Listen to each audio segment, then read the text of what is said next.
September rolls around. They call back the press. George Washington says, I'm very happy to announce that we finally have a new agreement for the American states, for a national government. The Articles of Confederation are out. And this is the United States Constitution. What's the opening preamble of the United States? In order to form a what? A more perfect union. That last union we had under Articles of Confederation was not perfect. Okay. To establish justice. To ensure domestic tranquility. Had we had a moment when we did not have domestic tranquility? Just prior to Philadelphia? What was it? You got it? Shays' Rebellion. To ensure domestic tranquility. There you go.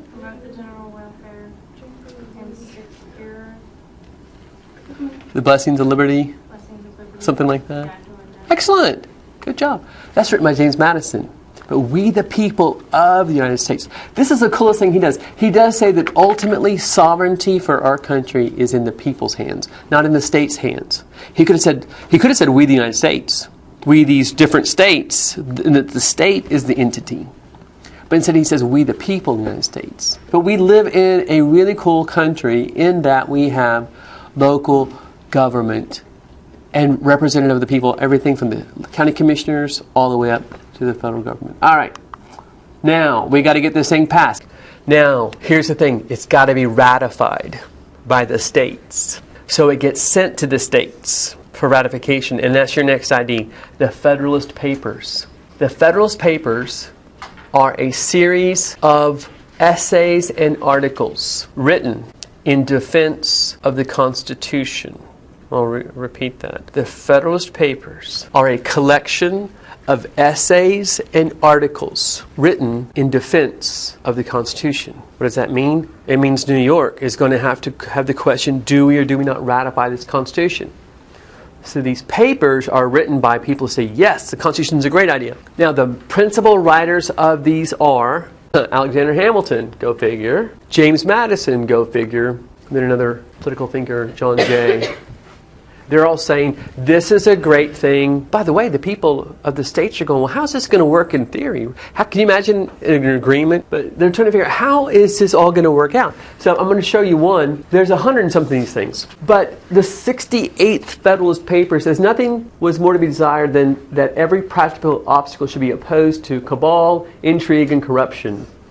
These most deadly adversaries of Republican government might naturally have been expected to make their approaches from more than one quarter, but chiefly from the desire in foreign powers to gain an improper ascendant in our councils. How could they better gratify this than by raising a creature of their own to the chief magistrate of the Union? But the convention have guarded against all danger of this sort with the most provident and judicious attention.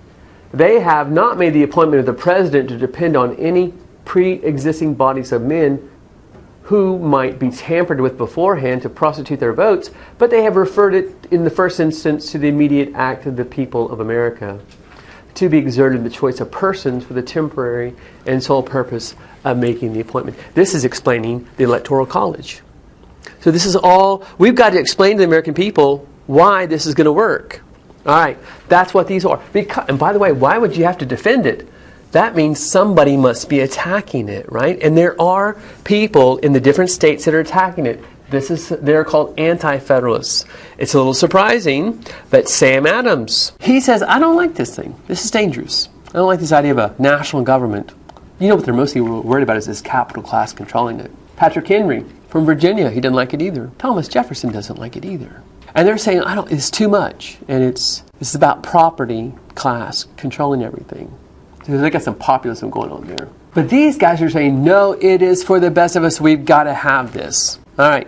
What I would like you to know, there's one more thing about the Federalist Papers I want you to know. It is the most clear explanation of how democracy can function in a perpetual system so that we have a tranquil, well, first of all, we have a government that is representative of the people, and we have a smooth transition of power. That's hard to pull off. The only reason they came up with the governments to begin with is in like kingships, is so the kings would kind of give domestic tranquility and keep the earls and barons under control and be able to fight foreign invaders. But we know that that's a problem to have kings because they try to take our authority away. So this is interesting. What brought down the Romans was when the Republic went away and they started having emperors. The democracy is a great idea because it prevents from tyrannical government. That's the idea behind it. Now, here's the next thing I want you to know. It's been translated. The Federalist Papers later on get translated into about every language that in the world. There are 170 nations in the world today, about 170. About 130 of them are democracies.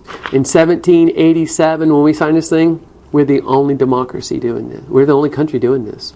We have created democracy in the modern world. So this is what I want you to know. This final thing I say in the test. This is America's great gift to the world. And we feel pretty proud of it. We think we're special. We think this points to our world historic role to play. Thomas Paine was talking about. We're breaking off from the old European pattern. All right, now the ratification process comes up, and I'm almost to your next idea, the Bill of Rights. I'm ready for the Bill of Rights now. The main criticism that Jefferson's putting forward, and Sam Adams and Patrick Henry, is that it all establishes how the legislature will work and how the president will work, but it doesn't put any restraints on the government vis-a-vis the people. And they think that this government, okay, fine, we might get some good leaders now, but what about 30 years from now? What could happen with this kind of government? We don't have any constraints on it. Do you remember the 1687 Glorious Revolution, when they finally got some constraints on the king? They say, we don't have any restraints. And you know what? The interesting thing is Hamilton and Madison, they finally agreed. They said, you know what, you're right. We are missing some to lay out these basic ideas about the restraints of the government. But we promise to amend the Constitution as soon as we come into our first Congress. Because that is the one thing about the Constitution. It can be amended. I guess I didn't mention that, and I ought to mention it. I don't want to put it on the test. That Constitution that we've written in September and all the delegates have signed off on, it can be altered on an ongoing basis. But do you think they want to do it like the Articles of Confederation, where everybody has to agree to every change? This is your 2/3 again. If we are going to amend the Constitution, the Congress initiates it, the President signs it, and then it goes out to the states for ratification again of an amendment. And that time it's 2/3. If 2/3 of the states will ratify an amendment. Do you know any important amendments to the United States Constitution? 13th maybe. 13th abolished slavery. 19th established female suffrage. About the 51st established you can only serve 2 terms as president. Those are the amendments. We only have had it amended 50 times?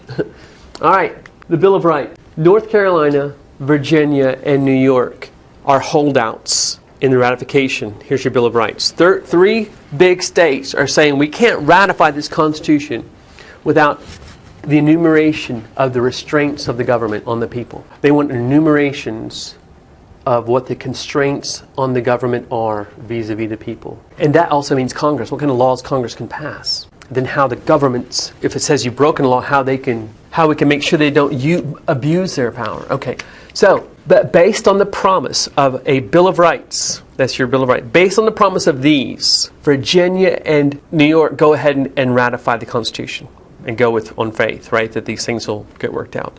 And so it goes into effect in 1788. And we have the first elections in 1789. And we come to Congress. We're going to have our first president and cabinet. We're going to get George Washington picked because the country trusts him with power. John Adams from Massachusetts, important in the Revolutionary War effort, becomes vice president. And I'll talk about these other cabinet appointments in a little while. And then Congress takes up the idea of the Bill of Rights. What amendments do we need? And this is the first. So here's what the Bill of Rights are. The first 10 amendments to the Constitution. We immediately feel that we've got to amend this thing. The First Amendment, y'all probably know this, but you didn't know where it was. Congress shall make no law respecting an establishment of religion or prohibiting the free exercise thereof. So that's one. We hadn't put that in our Constitution, right? But Jefferson and them were going, hey, we cannot have an authorized national religion or just keep people from being able to practice the religion that they want to, right? Freedom of conscience. We want to make sure that's secured for all time. Also, the government shall not make a law abridging the freedom of speech. We can criticize the government. Or the press. You can't make a law against the press being able to criticize the government. Or the right of the people to come out and peacefully assemble and say, we don't like what you're doing. We can march on the mall right in Washington. We can come out and picket. and not get... How about Ukraine, right? Recently, all those people are coming out in hundreds of thousands, and the government's sending the military, right? We're not supposed to be able to do that, according to this first. The people, if they're peaceful, right, and they're not throwing Molotov cocktails and such, then the government has to allow them to come out and speak. Also, with the right to petition the government and say, hey, we want these changes and these changes. All right, that's the first one. Now, the second one is a big one, right? The Second Amendment. A well-regulated militia being necessary for the security of a free state, right? All the states need a well-regulated militia for security. The right of the people to keep and bear arms shall not be infringed.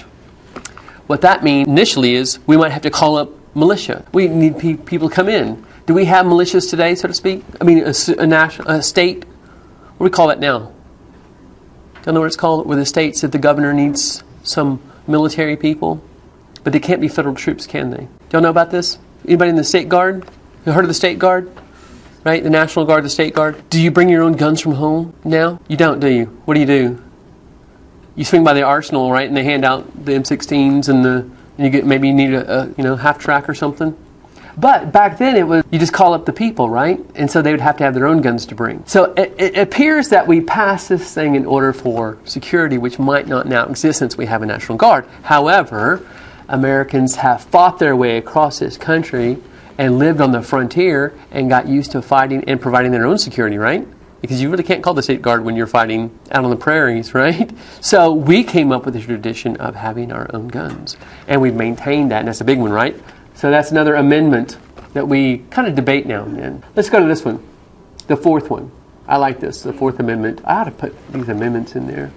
The right of the people to be secure in their persons, houses, papers, cars, right, computers, against unreasonable searches and seizures by government officials shall not be violated, and no warrant shall be issued without probable cause, supported by an oath. So here's what we're doing here. We want to make sure the government can't just swing in. The executive branch can't come in and say, I want to go through your belongings because I think you've got something in your house. You seem suspect, right? This is the huge part about liberty that we've come up with. Government that can't just come in and do this, right? North Korea, can they roll into your house and do whatever? Absolutely. But then in all countries like this idea, right? A restrained government. What if we didn't have these amendments? Can you imagine? The Constitution? Anything. I've got the other big thing I'd like you to know is it sets up for trial by an impartial jury. And it's got to be from the state, the people of the state that the crime has been committed. And in fact, in the district where the crime was committed. They can't just haul you off somewhere else and have some other group sit in judgment with you. But all of these together make the foundation of true civil democracy and protection. In fact, liberty means protection from the government, because governments we'd seen in the past have been abusive of power. Two last ones, 19th and 10th. The powers not delegated to the United States by the Constitution, nor prohibited by it to the states, are reserved to the states respectively. What I want you to know about this is the states are really trying to constrain the power of the national government. And they say that if we haven't written down this power for you in the federal Constitution, then you don't have it. Are we going to debate the Constitution going forward? And what the authority of the federal government is? Do we debate that? I want y'all to know that. We are going to debate the power of the federal government for the next 2 centuries.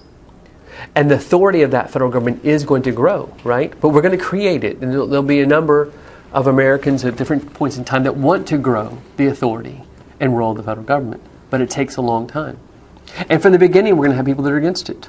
And in fact, let's look at these two guys, Alexander Hamilton and Thomas Jefferson. This is a very, very technical class, but the whole rest of your 2 semesters of U.S. history will make more sense. We're finally in the United States. All that other stuff was prelude to the history of the United States. Alexander Hamilton is appointed as Secretary of the Treasury. So if you have your ID for him on the test, it'll be he. By the way, I think I gave it to you last time. He was Washington's aide-de-camp, his advisor and personal secretary during the Revolutionary War. It's the only reason that this Tidewater aristocrat is really brought over to understanding the side of commerce and what the commercial class wants. He's a financier and lawyer from New York. And the other surprising one is that Washington puts in somebody who didn't like the Constitution. Somebody who worried about the Constitution's authority. He names Jefferson, Thomas Jefferson, as Secretary of State. Washington's smart about that, kind of balancing and bringing in both sides, both anti-Federalists and Federalists.